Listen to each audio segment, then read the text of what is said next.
আমার বাড়ি। আমাদের পায়ে খুব যন্ত্রণা হয়েছিল, এই রুমাল ঘোরার পর খুব হালকা হয়ে গেছে। हालेलुया जोर से হাততালি দিন, স্বাগত জানাই। প্রত্যেকে জয় যিশু। কালকে মুসলিমদের অনুষ্ঠান গেছে, বাসের খুব প্রবলেম, রাস্তায় দাঁড়িয়ে থেকে থেকে মাথাটা ভীষণ ধরেছিল। রুমাল ঘোরানোর পর পুরো মাথাটা পুরো ফ্রি হয়ে গেছে। ঈশ্বর আজাদ করে সব প্রত্যেকে জয় যিশু, সবাই আসবেন বেড়াতে। জয় যিশু। শয়তান আমাকে কোনো কোনো সময় আমাকে অ্যাটাক করে, কিন্তু প্রভুর চরণে আছি বলে প্রভু আমার ক্ষতি করতে দেয়নি, আমাকে ভালো রেখেছে, তার জন্য অনেক অনেক ধন্যবাদ। আর আমার ছেলেটা আমার কাজ করতে করতে কি যে হলো, একটা টোটো কিনেছে, সেই টোটোটাকে প্রভুর নাম করে পুজো দিয়ে পাঠাইছে, 100 টাকা দিয়েছে। প্রভু যেন আশীর্বাদ করে, সে দিনা করে টোটোটা কিনেছে, সেই দিনা যেন। ধন্যবাদ দিই আমরা, জোরে একটু হাততালি দিয়েছি। খুব ভুগছিল তো, বঙ্গ থেকে ইয়ে থেকে মাথা থেকে জ্বলনা, পায়ের জ্বলনা খুব ইয়ে করছিল, আমি বলতে পারিনি।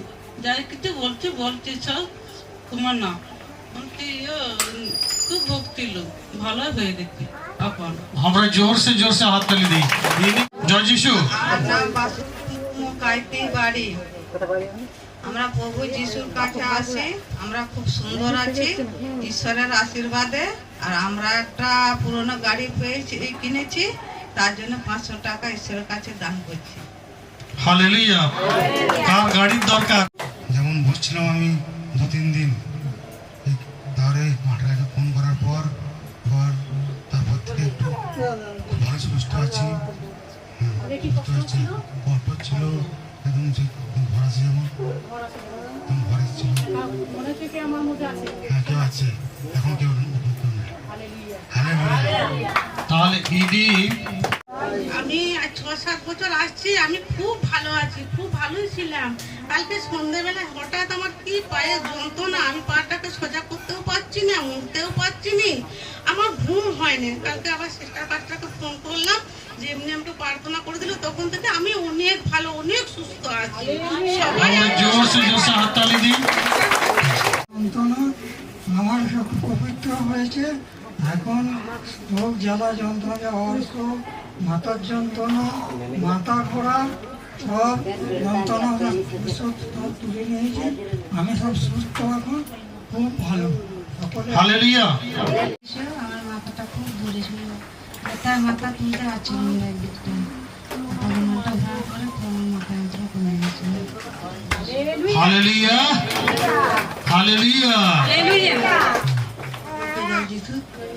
আমার বাড়িতে একদিন মরেছিল, আমি আসতে পারিনি 2 সপ্তাহ, তাই জন্য খুব কষ্ট হচ্ছিল। আমার এখানে এসে এই রুমালটা ঘোরার পর না, এখন মাথাটা আমার খুব হালকা হয়ে গেল। হালেলুয়া। जोर से হাততালি দিই আমরা। প্রভু যিশু, আমি খুব টেনশনের মধ্যে আছি, আমি সুস্থ নেই।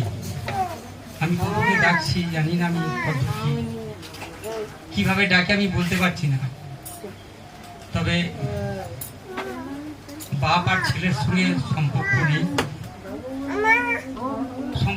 এই কারণেই বৌমা আমার ছেলেকে খুব তীব্র কথাবার্তা বলে, যার জন্য আমাকে আজ থেকে 3 দিন আগে কেটে ফেলতে হচ্ছে। এমন একটা যন্ত্র তুলে আমার মাথার উপর ধরছে, আমার প্রতি যদি না থাকে আমি প্রচুর টেনশনে আছি। আমাকে টেনশন থেকে মুক্তি দেয়। আমার ছেলে আমার বেরূপ হয়ে গেছে আমার উপর, কিভাবে হয়েছে, কিসের জন্য হয়েছে আমি বলতে পারছি না। মানে কাটার জন্য প্রস্তুত, আমার স্ত্রী আমার সামনে ছিল, সেই রক্ষা করেছে। আর প্রভু তাকে সময় ঠিক পৌঁছে দিয়েছিল বলে আমাকে রক্ষা